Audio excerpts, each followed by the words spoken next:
Welcome to Pharmacy View podcast, where we provide regular interviews with pharmacists and key people within Australian pharmacy and the associated global industry. In this stream of podcast episodes, we discuss with our guests the full scope of leadership tools that go into building the Pharmacy Leaders Toolbox for team and career success. I am your host, Chantelle Turner, pharmacist, leadership coach, and founder of Turn Pharmacy Leadership. My guest today is proudly brought to you by Shopfront Solutions for all your shelf and digital marketing needs, part of the Arion Technologies Group.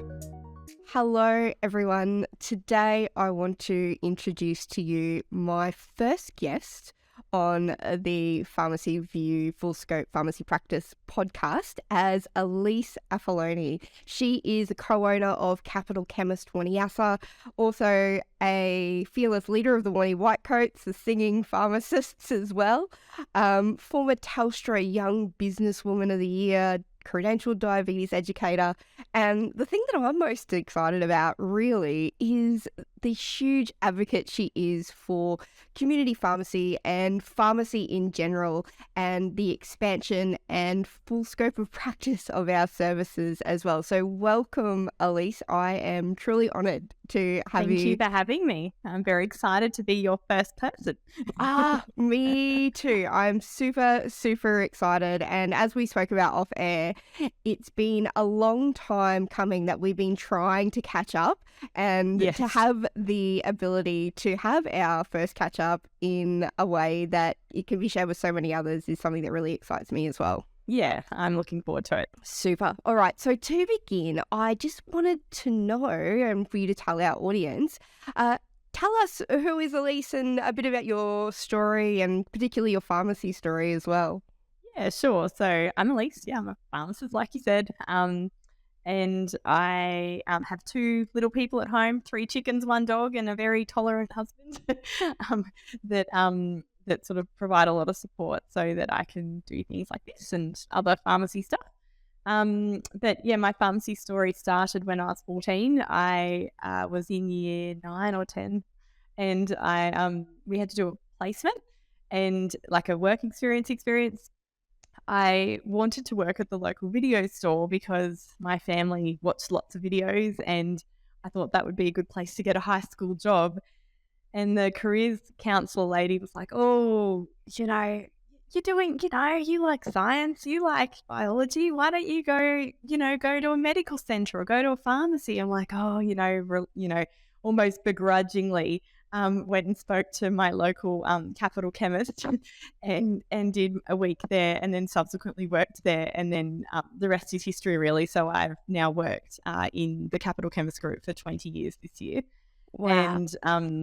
And yeah, so that was sort of like my first introduction into pharmacy. It was very different back then. There was I used to love like wrapping presents and things. It was very gift orientated. Still a beautiful pharmacy. The pharmacy I grew up in initially actually even had a consult room in it back then. So and that was quite, for the time, it was, we used to like pierce ears and things. It was very innovative for its day. And the lovely leadership there. And then did my intern year there, and then half at Wanniassa as well, and then subsequently came across to Wanniassa as a partner a couple of years after registering, which was exciting. But I managed the pharmacy for a couple of years prior to that, when other people were having babies and things, which is always exciting for them and, a good opportunity for me. So yeah, that's how sort of pharmacy came about. And I always thought, from even when I was at uni and I was talking to my mates, I was always like, yeah, I would like to own a community pharmacy one day. And it was just around that family vibe, picking your people and making sure that it's a lovely, supportive health environment. And it was just so clear to me from my upbringing that it was just such a lovely, respectful way to spend your time, and that you made a real difference in people's lives. So that seemed like a good way to spend my days. Oh, fantastic. So we have to go back and thank your guidance counsellor or your teacher for stealing your way for the video. I don't even know her name. I think I spoke to her once and she's like, oh, no. But yes, if I knew. But I did have some great, teachers that, made great impressions throughout my schooling and things too that, were really supportive. But it's just funny how, serendipitous, flick of the diet. Yeah, flick of the switch anyway. Absolutely. Absolutely. And it kind of leads into my next question. You said from quite an early age that you had envisaged community pharmacy ownership in your future.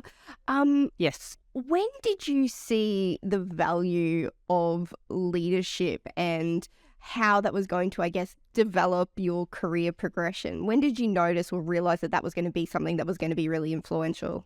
Yeah, when I was in high school, the pharmacy that I was working at that stage was owned by a lovely married couple, and they then brought in a young partner, actually ironically also with the name Elise, but not me.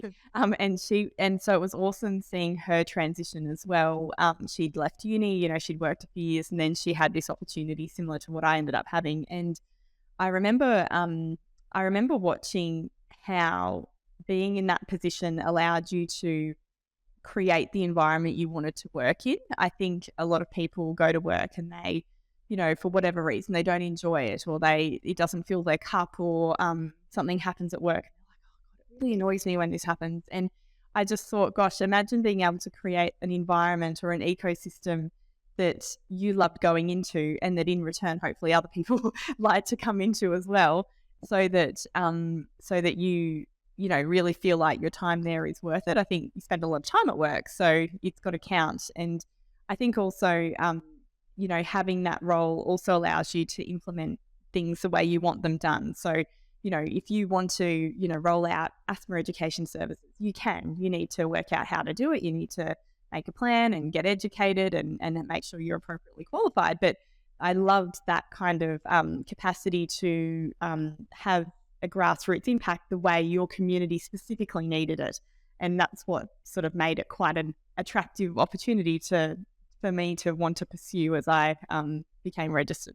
Yeah, right. So I'm hearing lots of leadership of others in this, and being the change you wish to see. Yes. And being it's something that I love to live by. And being able to be that positive influence in other people's lives. And I guess for me, coming from a community pharmacy background as well, that's really what the great community pharmacies do, isn't it? Yes. Yes. I mean, you can't. It's hard to be what you can't see, I think, is the expression. And now I'm hand on heart, I'm not perfect all the time. And we've just went through renovation at the pharmacy, and I've been better at reciting millimeter measurements of of the gaps for the printer holes and things like that than I have been, doing my day-to-day work. But gosh, when when I get to be in the pharmacy and doing my normal work, it is so rewarding, and it's lovely to be able to sort of bring intern pharmacists and things through and teach them, give them that same opportunity that I had back when I was 14 and 15 of kind of seeing what community pharmacy could be and allowing it to be, their career as well. Yeah, fantastic. On that note, you mentioned about, you can't be what you can't see, and you had that wonderful opportunity of seeing the other Elise, we'll call her, go through from intern and into that junior partner role. Yes. Now you're trying to involve others along the way and in their journey. What are you trying to impart to them that are helping them to support them on their journey? Because in this podcast, I really want to bring to people these practical, tangible skills that might sit one removed from being a pharmacist, but without them, we can't practice to our full capacity and show up every day sustainably and authentically as well. Yeah, I think I'm not perfect as a preceptor. I think I do the absolute best I can, and I think it's a huge responsibility. It's someone's entrusting you with the most critical year of their pharmacy career when you build the foundation for what the rest of their career could potentially look like. So it's a huge undertaking, and I don't take it lightly. So at the moment, our intern you're amazing, and they've obviously been through this massive transformation, which not probably what they initially planned, but they take it in their stride, which I really admire. But I think meeting with them regularly, having that mentoring opportunity, not just coming to work and saying, oh, I like the directions written like this, or, how could we have done that better? I think that's standard sort of pharmacist relationships, that kind of background stuff of how can we grow? What can we do to support you? And fundamentally, I suppose, being a bit of a sounding board to, their greater concerns, because it's often the pharmacy stuff is what they know, but there's so many other things going on at the same time. They're working full time for the first time. They're dealing with the public, and the public isn't always well. And, we often help people that aren't coming in on their best day. And so managing, those interactions and making sure that people are looking after themselves so they can look after others. I think they're sort of the baseline, that empathic care and awareness of that special place that we hold in the healthcare system, and sort of making sure that people respect that and are also able to be in an environment where they can deliver that is really important to me. And then there's the practical stuff. Like I love, end of the year, you'll see me on Zoom with our intern pharmacists practicing. And, we see so many intern pharmacists getting, nervous and things around that time. And I just really like being able to empower our intern pharmacists so that it's not the only focus of their intern year. It's, one of the things that they have to do, but that they feel so comfortable and confident that they have the skills and the ways of, dealing with that time, that they're going to do a good job. And if they don't pass, they know that they did the best that they possibly could, and that they'll do better next time. So I really like being able to, provide that support as well. Yeah. So it's really that holistic approach, isn't it? It's not just that one size fits all or that one particular channel. It really does take all of them. They're all different and unique, which is what makes it interesting. And I learn so much too. So, they teach me. So that's nice. Wow. Yeah. And that's what good leadership is about. It's about that partnership of being able to sponge off each other and learn off each other, as opposed to being mutual. That keeper of all knowledge, which can lead us to being quite closed.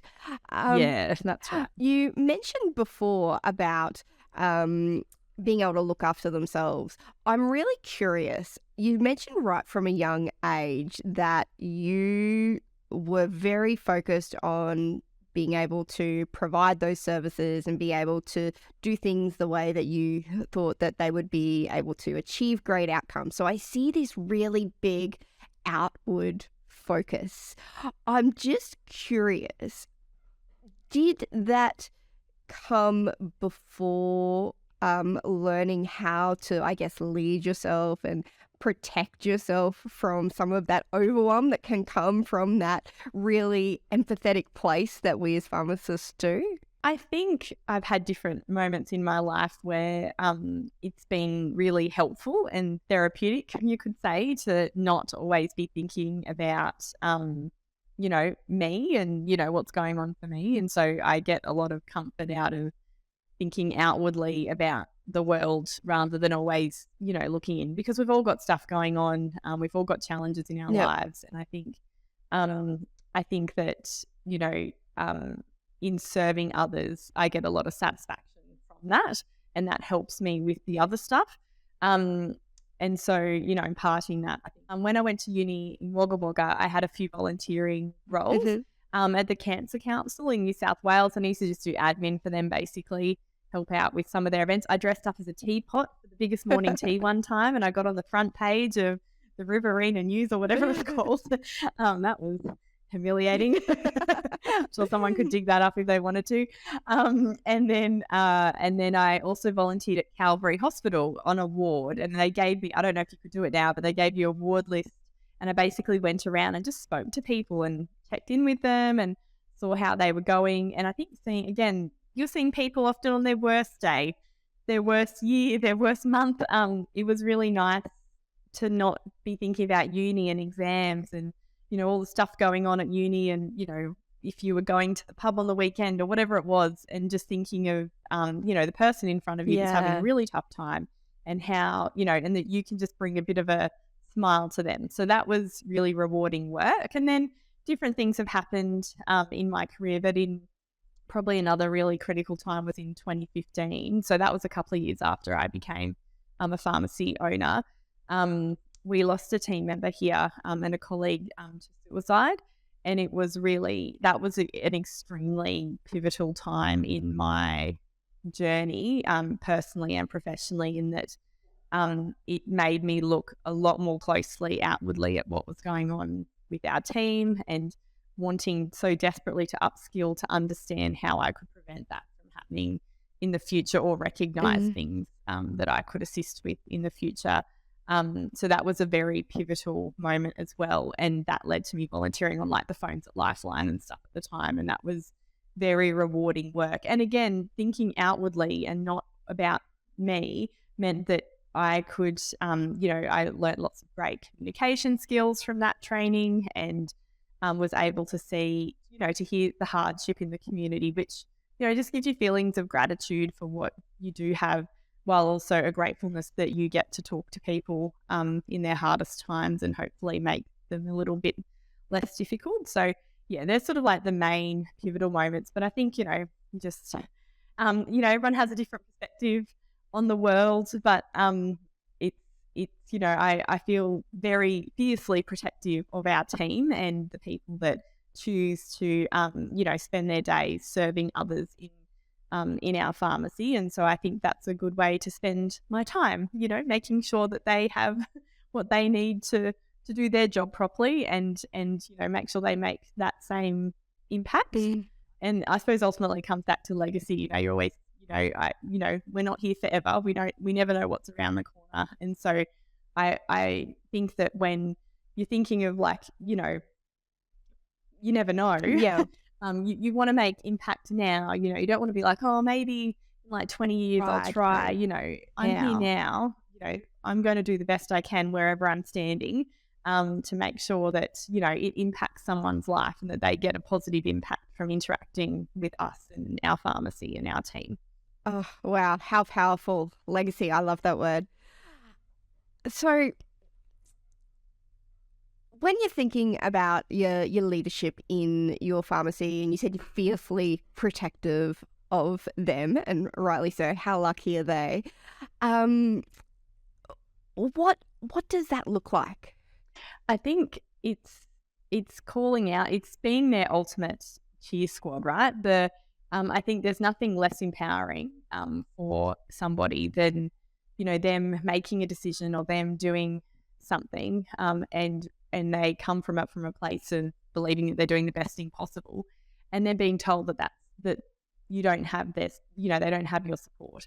I think that's a really hard position to put somebody in. And I think that when people give more of themselves and give their all, when they feel like they're making a difference, and when they have the power to make bigger decisions, or when they have the capacity to make a call without feeling subservient or petrified or worried about, what's going to happen if, I get my nose out of joint because they make a decision and I only, so I think that, I think it's just a nice nurturing way to have people around you. And I think, everyone's got skill sets. Every single person that works in this pharmacy could run their own business, or, and that's not because of anything that I've done. It's just that everybody has the capability of doing that if they want to. If they do that in the future, great. But while they're here, why not give them a great environment where they can test the waters and they can see what they can achieve? And that may mean that they love it and they stay forever. It may mean they go do other things too. And, just giving them that background hopefully means that wherever they do end up, that experience for that community where they choose to practice will be just as enriching as it is for them here. So, you just don't know. So, you need to create, that environment, and hope that if they aren't with you forever, that at least someone else and somewhere else, and a community somewhere else, will get as great a benefit out of their experience from what they have learnt under the roof here. So great. So coming back to that holistic thing again, it's all of those things that go into building pharmacists, pharmacy assistants that are beyond those clinical skills. I was recently in a a leadership group, and one of the participants actually said great leaders fill the gaps behind them. They don't keep all the knowledge for themselves. And it seems like that's really what you're doing by giving them all these skill sets. And it's like, well, if you stay, that's wonderful for us. But if you leave, how wonderful is it going to be for the next person? I think I agree entirely with that. And I think that, I love delegation. I don't want the place to fall apart. I think you should be able to leave the pharmacy and it still run like you're there. Yep. And so I think that you're doing yourself a disservice if you're in a management or a leadership position, if you don't have that environment where you can trust and you can, walk away and allow people to do their thing for a few hours or, whatever have you. I love being amongst them, and I love being one on the floor with them and, being a pharmacist like anybody else. But at the same time, I have young kids and I can't be here every second of the day. We're open something like 90 hours a week. So I don't think my family could be without me that many hours a week, and I wouldn't want to be away from them either.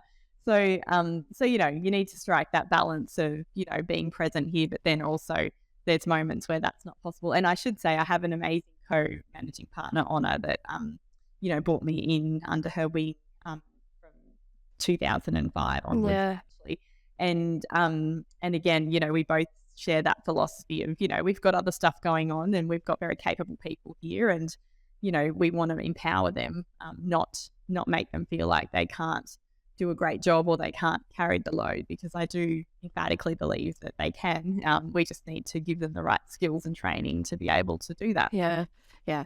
On that note of skills and training, if you were giving some advice to some maybe early career managers or even, some people that are looking to take a little bit more off their plate and delegate to others, what tips would you give them?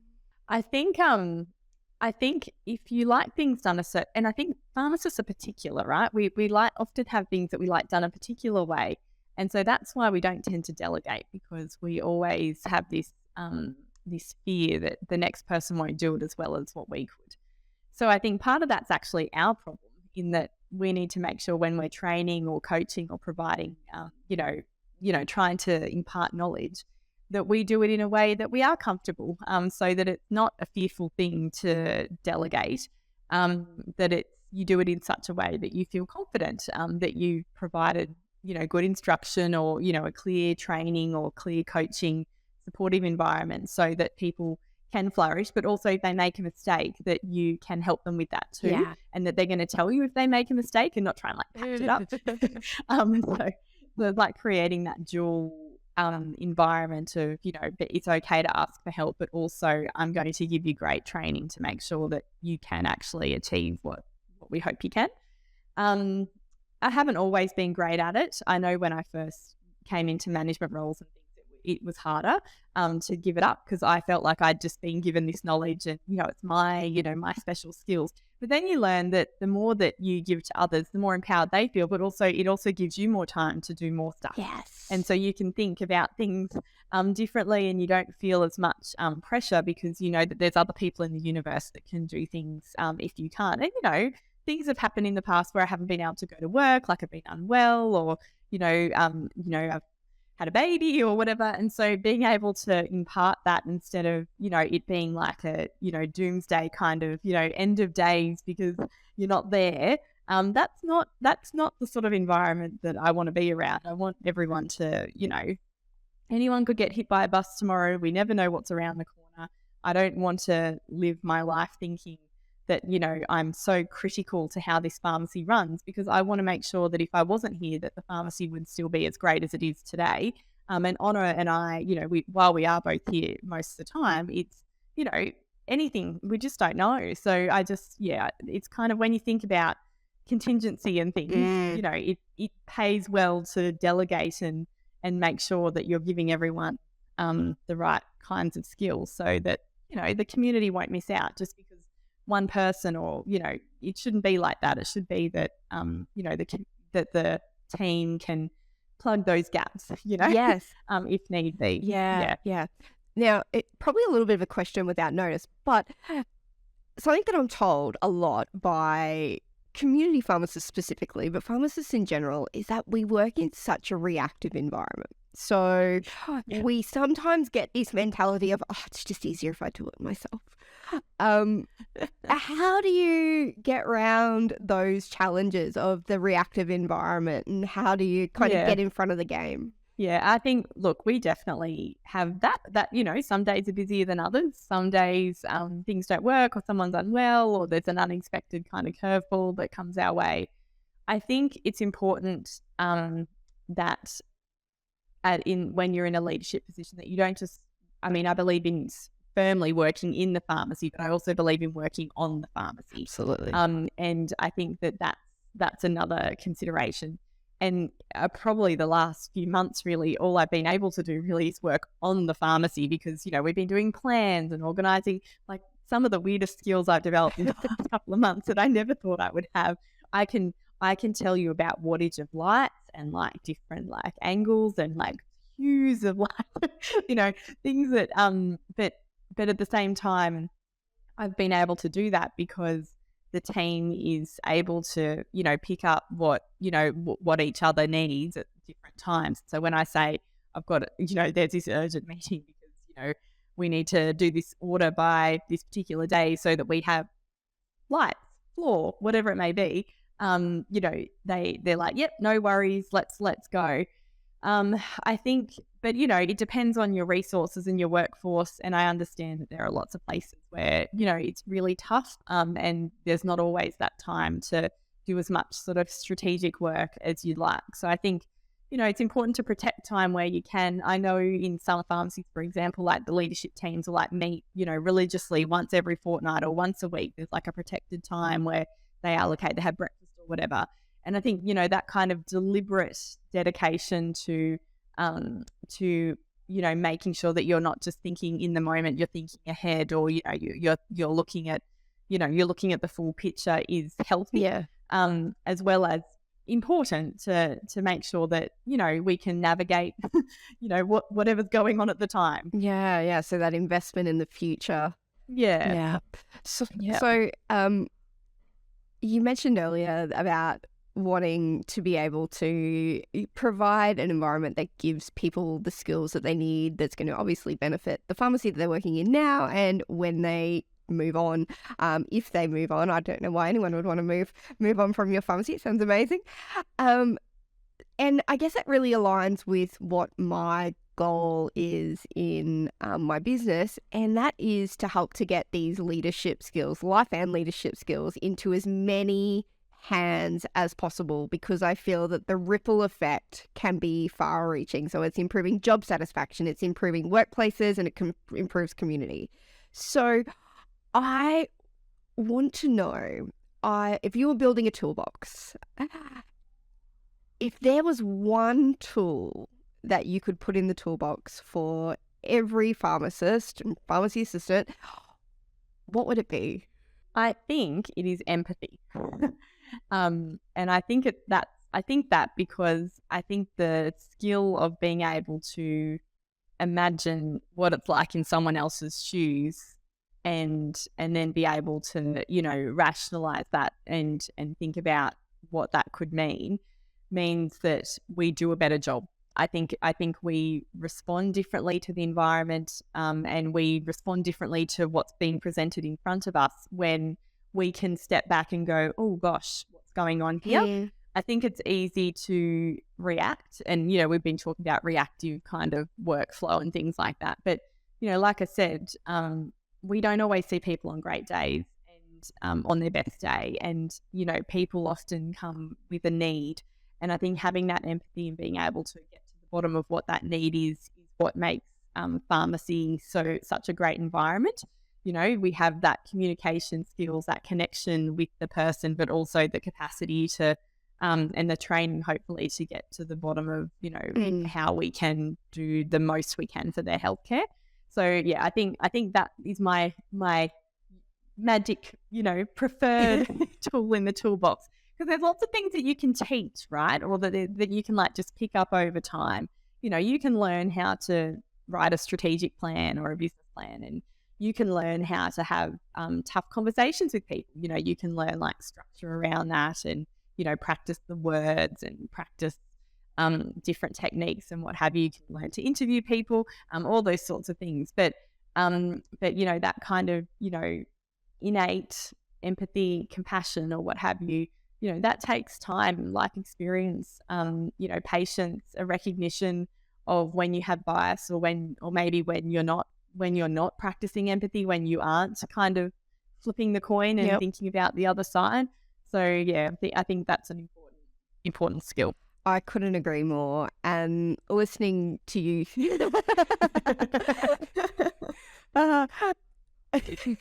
what that's funny. And as if I was ever going to disagree.